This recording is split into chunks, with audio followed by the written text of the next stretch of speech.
¿Cómo están? Muy buenos días, muy buenas tardes, muy buenas noches. Bienvenidos a una nueva clase de la asignatura de Semiología Estomatológica. El día de hoy nos corresponde dar el tema número 8, que es Semiología pulpar. Demos inicio a la clase, por favor.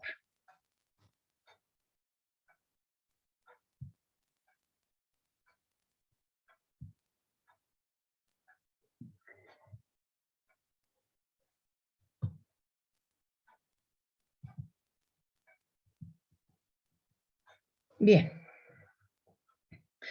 vamos a hablar sobre semiología pulpar y también vamos a tocar un poco de semiología periapical.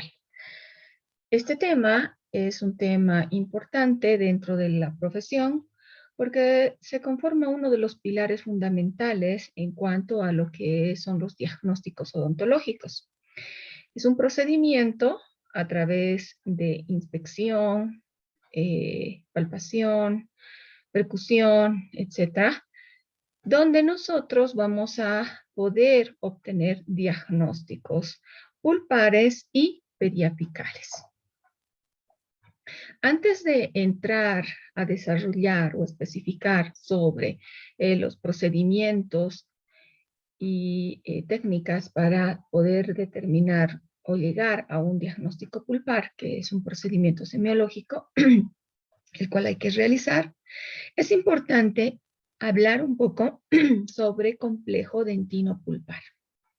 Importante para nosotros entender que pulpa y dentina se encuentran íntimamente ligadas. Mucho se maneja el término complejo dentino pulpar. Dentino pulpar. ¿Por qué será? Sabemos bien, como dice ahí en la diapositiva, los túbulos dentinarios terminan en la pulpa y estos albergan los procesos odontoblásticos.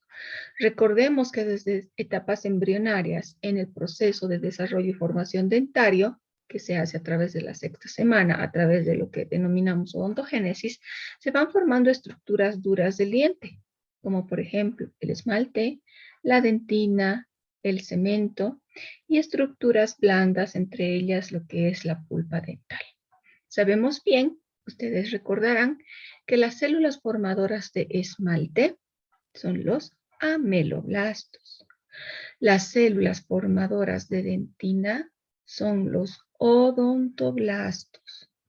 Las células formadoras de cemento son los cementoblastos. Y así sucesivamente. Tenemos fibroblastos, osteoblastos, etcétera, ¿no? Que también van a ir a formar estructuras relacionadas a las piezas dentarias de tejido de soporte y retención, como es el ligamento periodontal, el tejido óseo, etcétera. Pero les pregunto a ustedes, ¿cuáles son las células formadoras de la pulpa dental? ¿Qué células forman a la pulpa? ¿Los pulpoblastos? No, ¿verdad? No existen los pulpoblastos. ¿Cuáles son las células que forman a la pulpa dental? Entonces, las células que se encargan de formar a la pulpa dental son las mismas que forman a la dentina. ¿Cuáles serán? Los odontoblastos. Los odontoblastos también forman a la pulpa dental. Obviamente que vamos a tener otras células más como fibroblastos, etcétera, que van a contribuir a la formación de la pulpa. Pero un común denominador entre pulpa y dentina son los odontoblastos. Y se dan cuenta que desde el proceso embrionario de desarrollo y formación habían sido las mismas células encargadas de formar a la dentina y a la pulpa. Es por eso que dentina y pulpa se encuentran íntimamente ligadas desde su nacimiento. Estas, aparte de que se encuentran ligadas desde su nacimiento, histológicamente también están conectadas, porque estos túbulos dentinarios albergan a los procesos odontoblásticos. Recordemos que estos procesos odontoblásticos son a manera de brazos que se introducen dentro de los túbulos dentinarios. Y justamente son ellos quienes van a transmitir toda estimulación que nosotros generemos a nivel de dentina. Ah, ya. Entonces, cuando nosotros vamos a hacer en el examen semiológico, en el examen dental y en este proceso semiológico, para poder determinar un diagnóstico en la pulpa, nosotros lo que hacemos es estimular este complejo dentino-pulpar a través de sondas, cucharetas de dentina, y este estímulo lo conocemos como estímulo negativo, en otras palabras, conocido como dolor. Ese pequeño dolor que nosotros estamos estimulando al examinar una pieza dental es justamente a esos procesos odontoblásticos que se encuentran dentro de la dentina, y son justamente este complejo dentino-pulpar el que nos va a servir a nosotros para poder generar diagnósticos pulpares cuando estamos realizando el examen semiológico como tal. ¿No es cierto? Entonces vamos a ir entendiendo y armando cómo funciona esto. Un poquito para recordar la parte embriológica, cómo es este proceso de la odontogénesis y lo que les hablaba hace un rato, ¿verdad? Las piezas dentales, ustedes saben muy bien que empieza su desarrollo, este proceso de odontogénesis, a partir de la sexta semana de gestación. Eso ustedes ya lo saben. Vamos recordando un poquitito. A partir de esta sexta semana de gestación se empieza a formar una proliferación epitelial. Esta proliferación epitelial se encaja dentro del tejido mesenquimatoso. Sabemos muy bien que este epitelio eh, tiene origen ectodérmico, ¿no es cierto? Y obviamente se encuentra en la boca que se está formando también en etapa embriológica. ¿Qué sucede con este epitelio? Decíamos, se va a encajar dentro del mesénquima y va a ir atravesando por varias fases. La fase de brote o yema, la fase de casquete, la fase de campana, hasta llegar a la formación de folículo dentario. Cuando nosotros ya podemos ver un folículo dentario, es que ya podemos observar partes de los tejidos que van a representar una pieza dental. Una capa de esmalte, una capa de dentina, tejido pulpar en formación y desarrollo, y una vez que se forma la corona, empieza el proceso de formación radicular. Eso ustedes ya lo saben.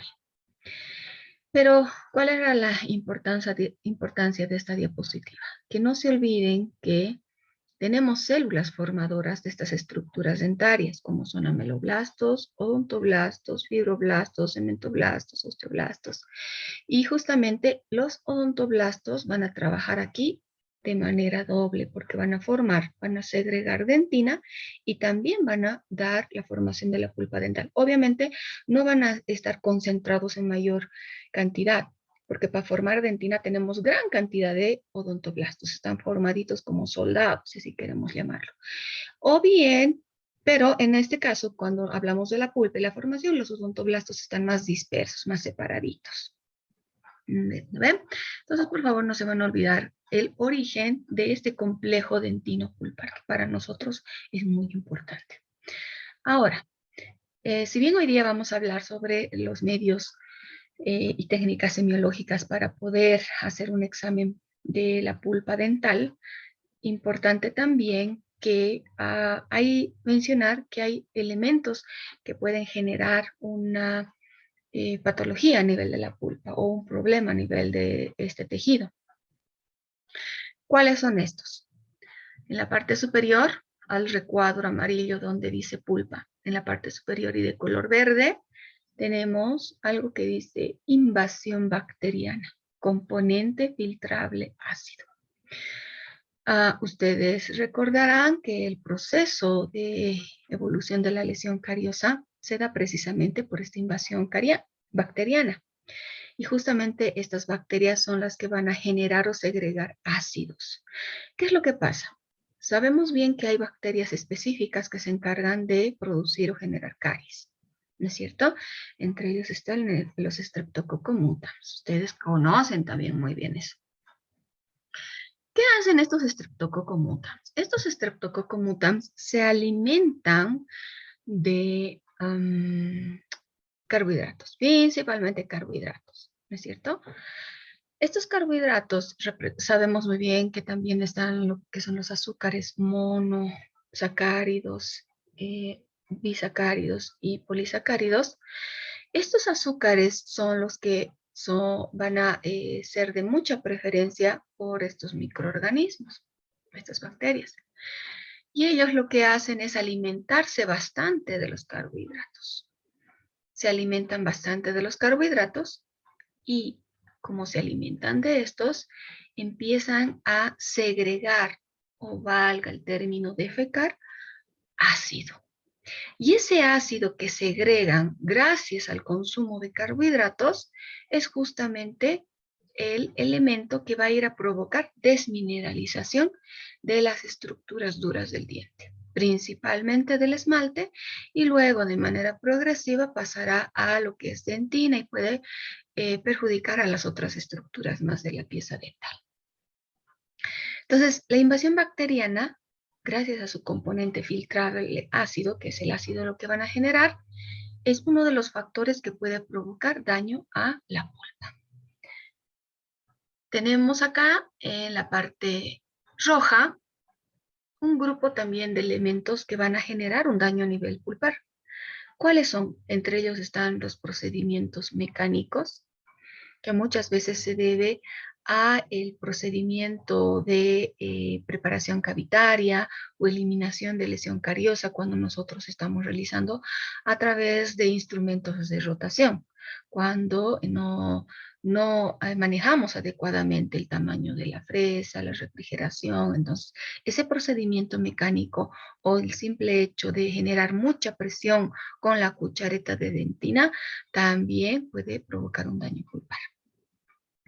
Están los térmicos, cuando elementos muy calientes o muy fríos por tiempos prolongados en boca generan daño pulpar. Los elementos químicos y radioactivos, pacientes que se someten a tratamientos de quimioterapia o radioterapia, también cuando esta pieza dental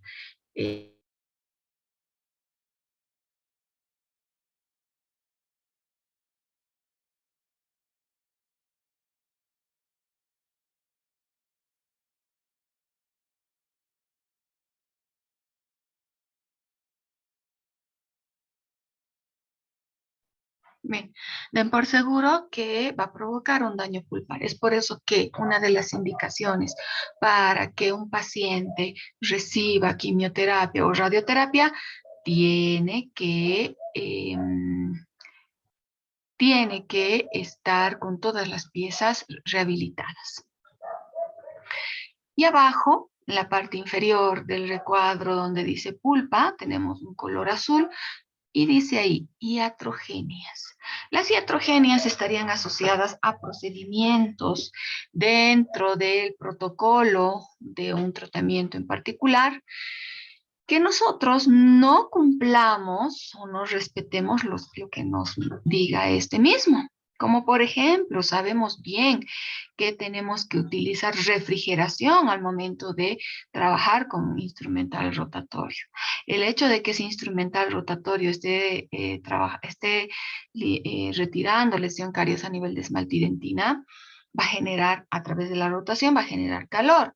Y ese calor prolongado, como yo sé que me va a provocar un daño a nivel de la pulpa, y no controlo ese calor con la refrigeración, yo estoy generando una iatrogenia. O el hecho de no utilizar protectores pulpares y directamente someter a algunos insumos o materiales dentales que sabemos que en su composición presentan ácidos o cuentan con ácidos y que a la larga puede provocar una degeneración pulpar. Si yo sé que tiene eso en su composición, obviamente, y al no poner un protector pulpar, a no proteger mi pulpa, estoy generando una iatrogenia.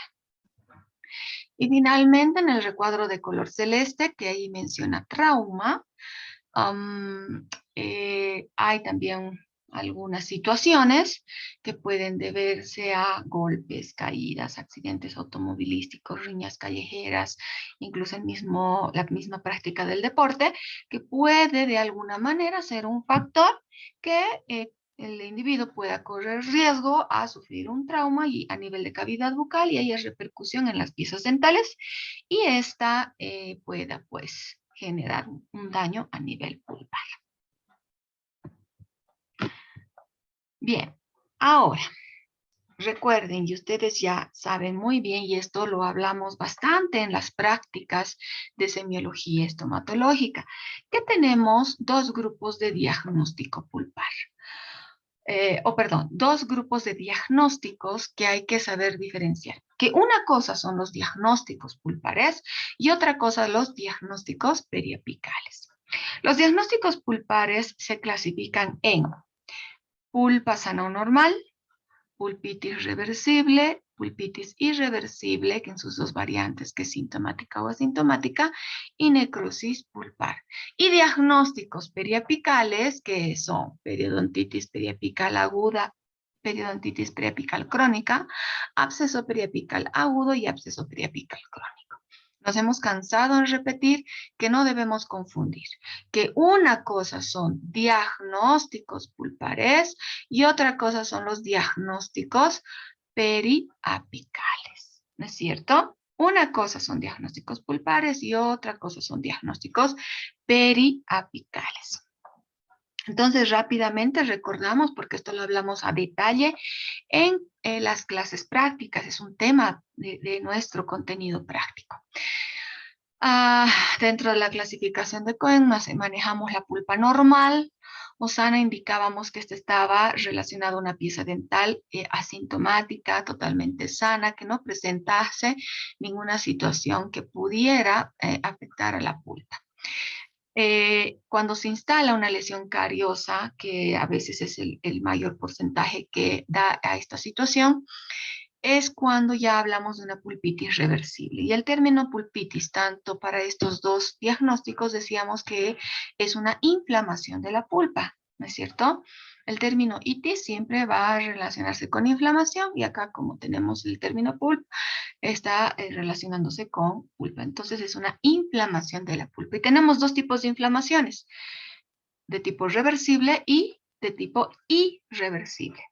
El término reversible les está diciendo de que cuando tú controlas o retiras el agente causal que está generando la inflamación pulpar, esta inflamación va a revertir su proceso, ¿no? Se va a desinflamar esa pulpa y va a seguir con su vida normal, va a seguir con la funcionalidad normal. En cambio, la pulpitis irreversible es aquella, como dice el término, irreversible. Por más que retires el agente causal, no va a revertirse el problema. Esa pulpa va a seguir inflamada. Y decíamos la diferencia. En el caso de la pulpitis reversible, nosotros mantenemos a la pulpa a través de protecciones pulpares y restauraciones. En cambio, en la pulpitis irreversible teníamos que ingresar, hacer acceso a nivel de la cámara pulpar, extirpar la pulpa cameral y también extirpar la pulpa radicular. Otra diferencia entre estas dos, decíamos o decimos siempre, que va a ser el tiempo de duración y la aparición de la sintomatología, que en este caso principalmente es el dolor. En el caso de las reversibles son de aparición provocada, va a haber un agente que provoque eso, puede ser el frío, el caliente, el dulce, el empaquetamiento de la comida, etc. Y el tiempo de duración de esta reversible, decíamos que puede ser segundos, porque es de duración breve. Una vez retirado el estímulo, las molestias ceden. En cambio, la pulpitis irreversible puede ser de aparición espontánea principalmente, pero también puede ser de aparición provocada. ¿Cuál es la diferencia con esta reversible? La irreversible se diferencia de que una vez que tú retiras el estímulo, el dolor persiste. Le sigue doliendo al paciente. Y aparte que, como ya mencionábamos hace rato, su aparición es de tipo espontáneo, cosa que en la pulpitis reversible no se da. En esta irreversible sí hay aparición espontánea, el dolor puede ser intenso, intermitente, continuo y varias características que el paciente puede llegar a describir. Y hablábamos, puede ser sintomática y asintomática. El término sintomático ya te está diciendo a ti que es cuando el paciente llega a la consulta con síntomas, o sea, principalmente el dolor. Llega con dolor el paciente. Y te va a decir, me está doliendo ahorita, no me calma, no se quita con nada, y ya no sé qué hacer, entonces va a haber desesperación en nuestro paciente. En cambio, la asintomática es una pulpitis irreversible que también hay que extirparle a la pulpa, pero el paciente no llega con sintomatología. Obviamente en los dos casos va a haber signos clínicos. Va a haber lesiones cariosas. Estas lesiones cariosas, la diferencia va a ser en la reversible, que la caries no está contactando con la cámara pulpar, la reversible. En cambio, la irreversible sí está muy próxima a cámara pulpar e incluso en contacto o en comunicación con cámara pulpar, ¿sí? Y luego está la necrosis pulpar. Cuando no se atiende una pulpitis irreversible, esta patología progresa, avanza y genera o da paso a la necrosis pulpar. ¿Y qué es la necrosis pulpar? Es la muerte de nuestra pulpa dental, que puede ser parcial o total. En cambio, los diagnósticos de periapicales, tenemos este grupo en los diagnósticos periapicales. La periodontitis, recordemos esta diferencia. Una cosa les decía, son diagnósticos pulpares, que es netamente lo que esté relacionado a la pulpa, ¿sí? Son diagnósticos para la pulpa, los diagnósticos pulpares. En cambio, los diagnósticos periapicales son diagnósticos que se le da a los tejidos, a lo que está pasando en torno a los tejidos de soporte o de sostén de la pieza dental, que son ligamento periodontal, tejido óseo y los tejidos blandos. Estos tejidos que lo están agarrando al diente también tienen sus diagnósticos y son los diagnósticos periapicales. Obviamente, la pulpa generalmente es la que ocasiona o es el agente causal para que se produzca algunos diagnósticos. ¿Sí? No en la totalidad, pero sí es el gran porcentaje.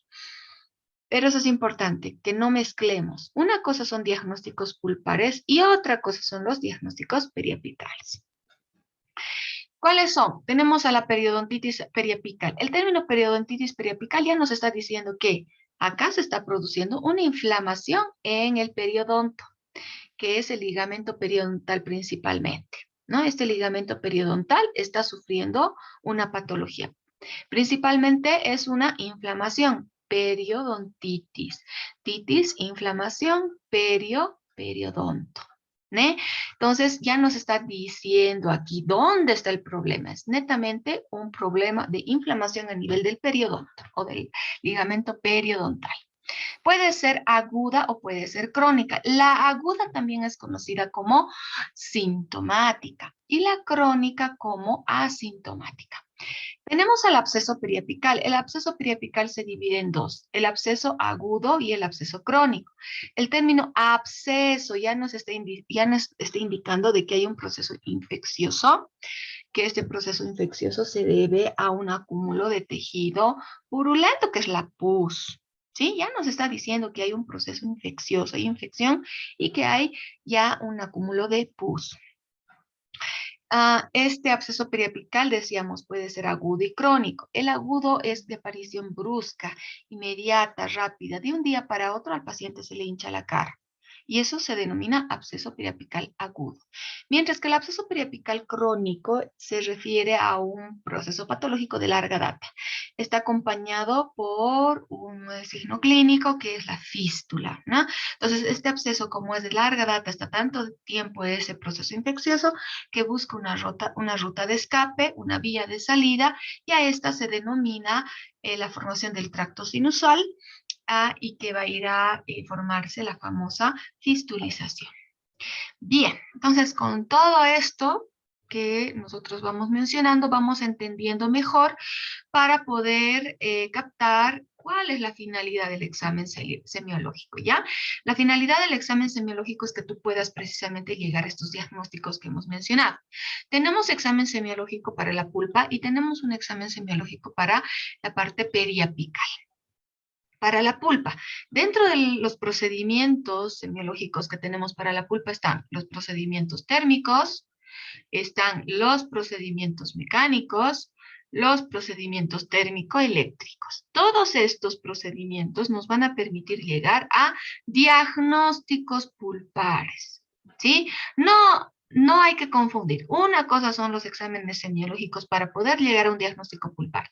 En cambio, otra cosa van a ser los diagnósticos, los procedimientos semiológicos para poder llegar a un diagnóstico periapical. ¿Cuáles son? pruebas de percusión, pruebas de palpación y la prueba de movilidad dentaria también que nos va a permitir llegar a un diagnóstico periapical. Una cosa son pulpares y otra cosa son periapicales. ¿Está bien? Hablemos sobre las pruebas de sensibilidad pulpar. ¿Qué pruebas tengo yo para examinar la pieza dental, específicamente la pulpa? ¿Qué procedimientos tengo yo al alcance para poder hacer un examen a nivel de mi pulpa? ¿Qué tengo que examinar? Decíamos hace rato. A la pulpa voy a examinar para que pueda llegar a un diagnóstico pulpar. ¿Se acuerdan los diagnósticos que les decía, no? Tenemos pulpitis reversible, les decía, pero ¿qué hago yo en el diente para comprobar que ese diente tenga pulpitis reversible? Entonces vamos a sumar signos y síntomas. Claro, obviamente vamos a tomar en cuenta signos y síntomas. Los signos que encontremos en cavidad bucal, en la pieza dental que nos está refiriendo el paciente, a la cual vamos a obtener, a buscar o a dar nuestro diagnóstico pulpar. Esos son signos que puede ser una lesión cariosa, una cavitación, etc. Y los síntomas. ¿Cuáles síntomas que el paciente nos va a referir? El paciente nos dirá, tengo frío al me duele cuando siento frío, me duele al calor, me duele al dulce, me duele un ratito, es cuestión de segundos, una vez que dejo de tomar el frío se pasa el dolor. Entonces, esos son síntomas que el paciente nos va a ir refiriendo. Entonces, vamos a ir uniendo signos, síntomas y también con la ayuda de nuestro examen semiológico o nuestro procedimiento semiológico, de eso más vamos a unirlo y vamos a poder concluir con un diagnóstico. Dentro de esto están las pruebas de sensibilidad, los procedimientos semiológicos. Estas pruebas de sensibilidad, como dice ahí la diapositiva, procedo a la lectura. Dice, al efectuar pruebas que estimulen el dolor, ya sea por medios térmicos, eléctricos o térmico-eléctricos, se promueve una respuesta dolorosa, lo que ayuda a identificar al diente afectado por alguna patología pulpar. ¿Qué es lo que hacemos? Entonces, nosotros nos sentamos en la unidad, en el sillón o en la silla dental y el paciente ya está recostado, ¿verdad? Ya tenemos los guantes, el instrumental de exploración y con la ayuda también de una cuchareta de dentina podemos nosotros empezar a hacer la inspección de la pieza dental, a revisar qué es lo que está pasando. A eso se denomina un procedimiento semiológico. Y hay varios procedimientos semiológicos que ahorita los vamos a mencionar. Y con la ayuda de estos procedimientos semiológicos yo voy a evaluar la pulpa, porque obviamente mi paciente ya me ha dado síntomas, me ha referido ya síntomas. Yo estoy pudiendo observar signos clínicos, puede ser una cavitación, una lesión cariosa, ya estoy evidenciando. Pero ahora, ¿qué tengo que hacer yo? Comprobar que realmente todo lo que me ha referido mi paciente es lo que yo estoy pensando.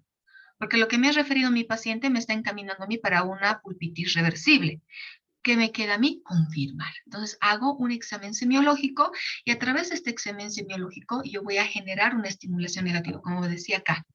Vamos a hacer una estimulación negativa, esa respuesta dolorosa, porque el hecho de que yo haga un procedimiento semiológico, tengo que generar un poquitito de estimulación en la dentina y en la pulpa. ¿Y qué es lo que mi paciente me va a decir? ¡Au! ¿Ve? Voy a estimular ese complejo dentino pulpar. Y cuando mi paciente diga ¡au! Y haya dolor, haya una respuesta dolorosa, yo la voy a medir. En el caso de una pulpitis reversible tendría que durar segunditos, ¿no ven? Tendría que durar segundos y controlar. ¿Ya le ha calmado? Sí, ya me pasó. Entonces dura segunditos, se le ha pasado el dolor, estoy confirmando la respuesta dolorosa, estoy confirmando vitalidad pulpar, estoy confirmando que está con una pulpitis reversible. Eso es lo que tenemos que hacer. ¿Cuáles son los medios, los procedimientos semiológicos? Una de ellas son las pruebas al frío. ¿El frío me puede ayudar a mí a generar ese estímulo negativo, ese dolor en el paciente? Sí. Podemos con dolor o podemos con el frío generar un poco de dolor. Lastimosamente, ay, pero doctora, ¿cómo le voy a hacer doler a mi paciente? Sí, es que lastimosamente tengo que generar ese estímulo negativo para que yo lo mida y confirme que realmente sea lo que estoy pensando. Por eso es el procedimiento semiológico. ¿Ya? Entonces, ¿en qué consiste el frío? Dice ahí la diapositiva. Debe aplicarse durante aproximadamente 4 segundos a una temperatura entre los 0 a menos 5 grados centígrados. Se utiliza hielo a los, a los menos 50 grados centígrados. Se emplean también aerosoles congelantes con la finalidad de provocar una respuesta dolorosa aguda de corta duración en las pruebas pulpares vitales. Se dan cuenta aquí que ya nos está poniendo un rango de temperatura que tiene que ser de 0 a menos 5 grados por lo menos. Entonces, muchas veces utilizan el agua de la jeringa triple, pero esa agua pues tendría que estar en esta temperatura. Entonces, no es un elemento que nosotros podamos tener acceso de la jeringa triple para poder hacer este procedimiento o esta prueba al frío, porque debería cumplir esta temperatura que es de 0 grados para abajo. Algunos tienen o cuentan con hielo, pero es un poquito complejo tener una heladera o un freezer en el consultorio. Algunos sí lo tienen, pero el hecho de tener hielo, bueno, los que pueden tener tal vez pueden utilizar. Pero hay un elemento, como dice acá, que son aerosoles especiales, y esos aerosoles te generan un frío. Cuando tú rocías ese aerosol y lo entras en contacto a la pieza dental, genera esta temperatura menor a los 0 grados. Y gracias a estos aerosoles recién nosotros podríamos realizar de manera adecuada esta prueba al frío. Un dato que no tienen que olvidarse y tomar muy en cuenta: ¿cuánto tiempo se somete a temperaturas, y en este caso con el frío, a bajas temperaturas? ¿Cuánto tiempo vamos a someter a bajas temperaturas a una pieza dental? Solo 4 segundos. Ese es nuestro tiempo.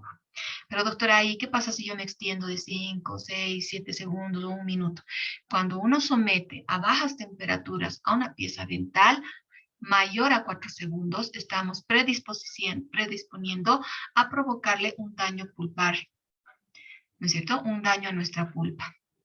¿Se acuerdan que en una de las diapositivas que tenía color amarillo de la pulpa y arriba había un color verde, había color rojo? Les decía, hay factores que pueden generar daño pulpar que nosotros tenemos que tomar en cuenta.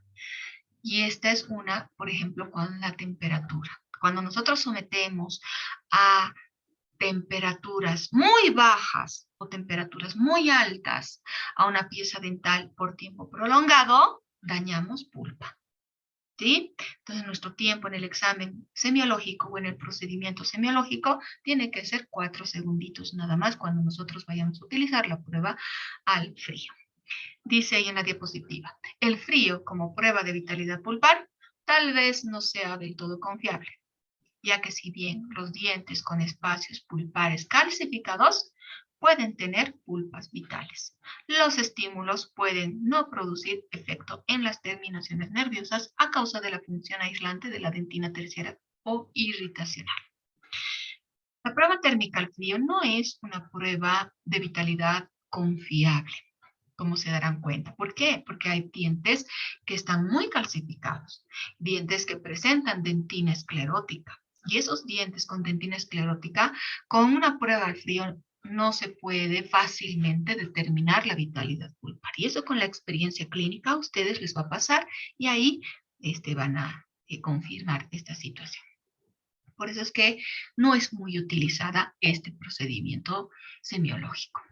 ¿Cómo se hace con el aerosol? ¿Cuál es el procedimiento para utilizar el aerosol que hace rato les mencionaba? Este aerosol es un colocado del cloruro de etil en una bola de algodón para realizar la prueba al frío. Tenemos nuestro aerosol que les mencionaba, rociamos sobre una bola de algodón, esta bola de algodón la estamos sujetando con pinza de algodón y con la ayuda de nuestra pincita sujetando lo vamos a aplicar a la cara vestibular del diente. Importante lo que dice aquí abajo en esta diapositiva. Fíjense, dice, la prueba al frío con cloruro de etilo deberá realizarse sin anestesia previa. No, obviamente, si yo voy a hacer mi procedimiento semiológico, mis pruebas semiológicas para determinar vitalidad pulpar o no y llegar a un diagnóstico, obvio pues, mi diente no tiene que estar anestesiado, porque si está anestesiado, pucha, todo va a ser falso negativo o falso en positivo. Entonces no puedo yo trabajar o hacer inspección semiológico en dientes anestesiados. No tendría sentido, ¿no ven? ¿Cuánto tiempo aplico esta mota de algodón sobre la cara vestibular del diente? Aplico 4 segundos. ¿Qué dato importante tengo que tener en cuenta para aplicar esto? Siempre es bueno aislar el dientecito con vaselina. Siempre, siempre. Agarro el diente, lo voy a secar, lo seco, le aplico una capita de vaselina, siempre sólida, por favor. Cuando estemos en clínica con paciente, acostúmbrense a utilizar vaselina sólida, ya no líquida. Entonces, la vaselina sólida yo voy a aplicar una capa porque me va a dar mejor control. En cambio, la líquida se va a chorrear por todo lado. Eh, Aplico una capita delgada de vaselina sólida y procedo a llevar esta bola de algodón en contacto con la cara vestibular de la pieza dental, ya sea anterior o posterior, pero siempre cara vestibular. Ahora ustedes se preguntarán, ¿y por qué cara vestibular, doctor? Porque la cara vestibular es la que va a presentar menos o menor diámetro de espesor de tejido, tanto de esmalte y dentina. ¿Qué quiere decir eso? O sea, que el esmalte es más delgadito por cara vestibular. La dentina también es más delgadito por cara vestibular. Por eso es que, como al ser tejidos más delgaditos, estamos más próximos a cámara pulpar y podemos tener mejor respuesta. ¿Ya? Eso es en cuanto al frío. Ahora, como hay pruebas al frío, también hay pruebas al calor. Y dice la diapositiva, procedo a la lectura. La prueba al calor resulta menos confiable que la prueba al frío. La exacerbación del calor luego de aplicar, la exacerbación del dolor luego de aplicar calor provoca un aumento de volumen de los gases producidos por el tejido purulento, lo que puede indicar la presencia de microabscesos pulpares. Para esta prueba puede emplearse gutapercha en barra misma que se calienta con un mechero y se lleva a la cara vestibular del diente afectado. Bien, como nos dice ahí, la aplicación de la barra de gutapercha previamente calentada en la superficie vestibular de un diente. Precalentamiento de gutapercha para la prueba de calor. ¿Qué es lo que hay que hacer acá? Este es un procedimiento, como hace rato decíamos, una prueba al frío que nos va a poder generar un estímulo negativo, ¿no? El frío nos va a generar un poquito de dolor y ese dolor es al cual lo vamos a medir y vamos a ver qué es lo que pasa. Si le duele segunditos, estamos confirmando que la pulpa está vital y de tipo reversible. Si le duele más tiempo, minutos, y no le calma el dolor y persiste y persiste y persiste, bueno, estaríamos ahí diciendo de que ya estamos con una pulpitis irreversible, ¿no? Eso nos decía el frío. Ahora, con el calor es lo mismo, lo mismo. Pero aquí va a cambiar el elemento. Aquí vamos a trabajar con gutapercha. ¿Qué es lo que hacemos? La gutapercha se la calienta con la ayuda de un mechero. Calentamos esta gutapercha y esta gutapercha caliente hay que aplicarla al diente. Pero, importante, y eso anótense que cuando uno haga el procedimiento semiológico térmico con calor, aquí el diente tiene que estar sí o sí aislado. Sí o sí tiene que estar aislado. Porque si tú pones la gutapercha directa, si caliente sobre el diente, la gutapercha se va a quemar sobre la superficie dental. O se va a pegar, se va a pegar. Se va a colar, se va a pegar y eso va a generar un dolor intenso en tu paciente. No vas a poder retirar rápido. Acuérdate, ¿cuánto tiempo se somete a temperatura, ya sea temperatura elevada o temperaturas bajas, una pieza dentaria para hacer un examen semiológico? ¿Cuánto tiempo? 4 segundos. 4 segundos es lo que tú tienes el tiempo que tienes que utilizar para hacer la prueba semiológica. No más. Y te das cuenta o te imaginas, si no aíslas, si no le pones vaselina y directamente le aplicas el cono de gutapercha, el dolor intenso, aparte del dolor intenso que le vas a provocar a tu paciente, vas a prolongar ese dolor porque se va a colar o se va a pegar la gutapercha al diente, no lo vas a poder retirar y no vas a poder controlar los 4 segundos, te vas a pasar 6, 7, 10 segundos y eso ¿qué va a hacer? Va a generar una degeneración pulpar, un daño a nivel de la pulpa y a la larga se va a necrosar y tú vas a ser el responsable. Por eso es que hay que tener mucho cuidado cuando hacemos estas pruebas térmicas con la ayuda de una gutapercha y con el calor. Nuevamente vuelvo a mencionar. ¿Por qué cara vestibular? Porque por la cara vestibular los tejidos duros del esmalte y de la dentina son más delgados, así tenemos más cercanía a lo que es nuestra pulpa. ¿Está bien?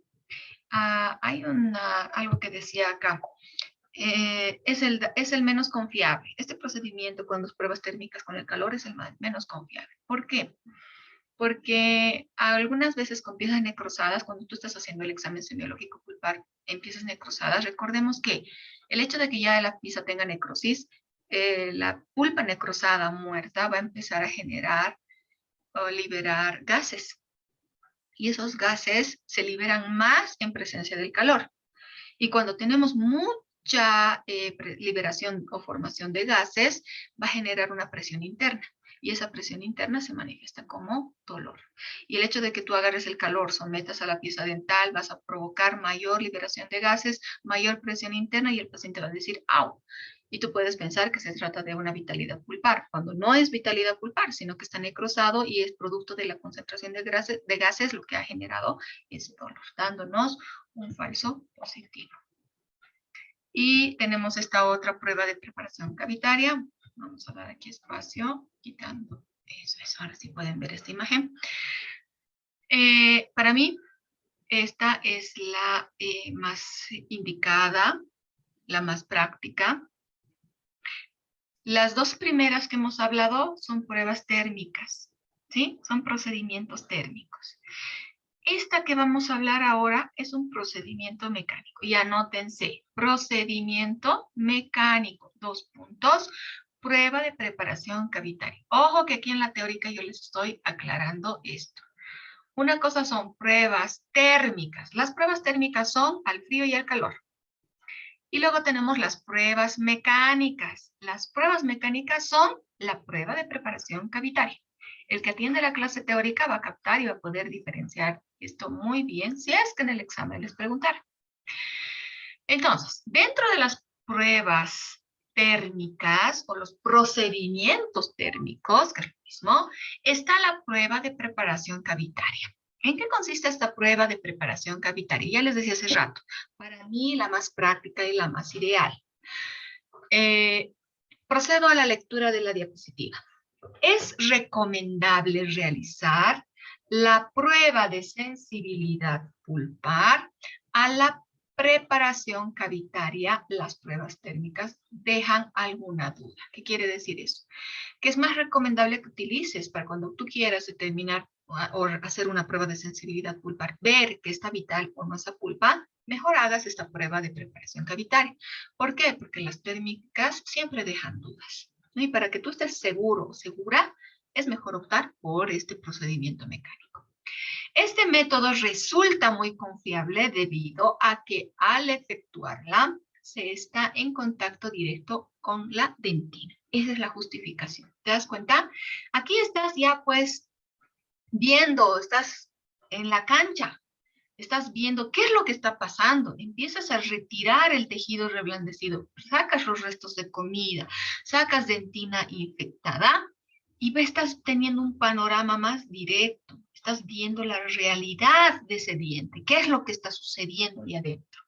Si hay o no comunicación, si hay o no sensibilidad, ¿te das cuenta? Esta es la más confiable. Y también importante, ¿no? Como dice ahí en la diapositiva, al no anestesiar previamente al paciente, la reacción ante dicho estímulo denotará la exacerbación dolorosa. En caso contrario, se puede hablar de necrosis pulpar. Aquí tú ya puedes ver si hay o no vitalidad pulpar, si está o no viva esa pulpa. Y si está viva, medirla, si está en un estado reversible o está en un estado irreversible. Si es segunditos lo que le va a doler, reversible. Si es más que segundos y no le calma y sigue y persiste y tarda en calmar el dolor, pulpitis irreversible. ¿No ve? Entonces, eso es importante, ¿no? Que no anestesies. Igual acá, no tiene que estar anestesiado para que tú hagas primero el procedimiento semiológico, ¿no? La inspección de la pieza dental. Aparte puedes utilizar dos elementos. Puedes hacerlo con la cuchareta de dentina, como estamos viendo acá en esta imagen de aquí arriba, con las cucharetas de dentina. Tenemos diferentes cucharetitas de dentina de diferentes tamaños. O puedes hacerlo con el fresado. ¿No? Puedes hacerlo con el fresado. El fresado también a ti te va a permitir verificar vitalidad pulpar. Pero a veces es mejor o es ideal cuando la cavidad te permite y está así abierta que utilices la cuchareta de dentina. Aparte que tú también vas a tener un mayor control sobre el tejido que estás retirando. No se olviden de esta prueba de preparación cavitaria. Y pruebas eléctricas. Las pruebas eléctricas son los procedimientos térmico-eléctricos que hace rato les mencionaba en una de las diapositivas, ¿no? Entonces se dan cuenta, ya hemos hablado de pruebas térmicas, que son procedimientos térmicos, la prueba de preparación cavitaria, que es un procedimiento mecánico, porque mecánicamente lo haces, y el tercero, que son las pruebas eléctricas o procedimientos térmico-eléctricos. Procedo a la lectura de la diapositiva. Son con los instrumentos que utilizan corriente eléctrica y alta frecuencia debido a que su graduación pueden regularse de modo continuado. Los instrumentos estimulan los nervios sensitivos pulpares de tal modo que al reaccionar ante el estímulo doloroso se denotará vitalidad. Y por el contrario, necrosis pulpar. Eso se lo realiza a través de dispositivos especiales, como por ejemplo el pulpómetro. Este es un aparatito que muy pocos profesionales lo utilizan debido al costo, ¿no? Y aparte que no le ven mucha funcionalidad, pero yo les estoy mostrando para que ustedes conozcan. Ese pulpómetro tiene frecuencias, las cuales van a ir a captar a las fibras nerviosas del el paquete vasculonervioso o de la pulpa y le van a dar un valor establecido. Y estas nos van a también a poder generar un poquito de estímulo negativo en el paciente y aparte que van a captar en la pantallita la intensidad de estas fibras nerviosas. Bien, entonces ya hemos hablado sobre el examen semiológico pulpar. Ahora hablemos sobre las pruebas de sensibilidad periapical, el examen o el procedimiento semiológico para la parte periapical, ¿no? Ahora, con esto, ¿qué estamos evaluando? Estamos evaluando ligamento, cómo está el ligamento periodontal, cómo está tejido óseo, cómo están los tejidos blandos, que en este caso sería la encía. Esta primera prueba se denomina prueba de percusión. Han debido ver ustedes, ¿no es cierto?, que con el mango del espejo se realizan unos golpeteos en la pieza dental. Eso se denomina prueba de percusión. Las pruebas que se realizan para evaluar estado de tejido pulpar, sobre todo en cuanto a la inflamación. Más que todo, tejidos relacionados con el área periapical, principalmente eso, ¿ya? Principalmente vamos a evaluar a quién, al ligamento periodontal. Obviamente, el ligamento periodontal puede estar afectado por un problema pulpar. Tiene conexión, pero más que todo estamos evaluando a los tejidos periapicales. Esta prueba de percusión tiene dos direcciones. Se puede hacer una prueba de percusión vertical, como estamos viendo acá, en una posición vertical se encuentra al momento de hacer los golpes a la pieza dental, contra el borde incisal o la caroclusal de la pieza, y un golpeteo o una prueba de percusión horizontal que va a ir en contra a la cara vestibular de la porción de la corona del diente. Son golpeteos con la corona dental, de preferencia con el mango del espejo dental en sentido vertical de la corona o en sentido horizontal. De resultar positivo, quiere decir que si tú haces el golpeteo y le duele a tu paciente, a eso se refiere de resultar positivo, es decir, si existe dolor, implica que el proceso inflamatorio se encuentra ya ubicado en el ligamento apical. Entonces, cuando tu ligamento periodontal está inflamado, al paciente le duele. Cuando tú haces los golpeteos y el paciente no siente dolor, significa que su ligamento está en buen estado. Otra prueba, tenemos la prueba de palpación. Esta prueba de palpación consiste en presionar firmemente con los dedos los tejidos blandos y duros del rostro de la cavidad bucal para examinar irregularidades que puedan estar asociadas a la zona dolorida referida por el paciente, que muchas veces cuando nuestro paciente nos refiere a una pieza dental, a veces esa pieza dental, producto de un problema, un daño o un absceso, etcétera, hay manifestaciones en estos tejidos adyacentes.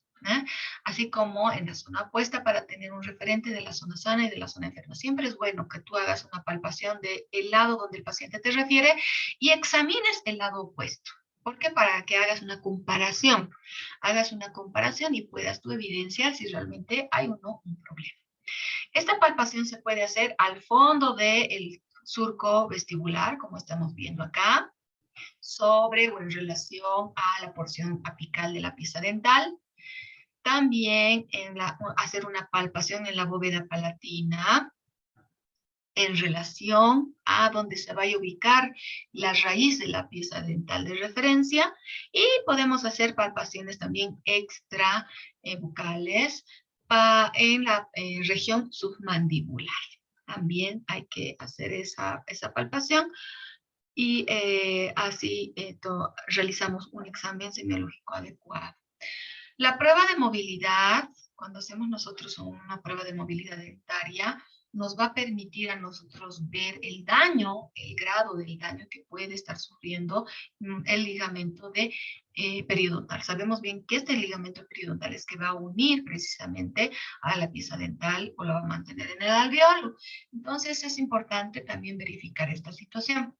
¿Cómo se hace la prueba de movilidad dental? Tienes que utilizar una superficie rígida, que es el mango del espejo, y una superficie suave, que puede ser tu dedo.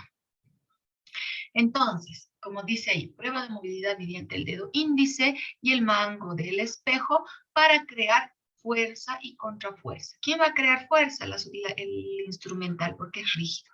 El instrumental va a empujar y el dedo va a ir a captar a la pieza dental en el caso de que se esté moviendo.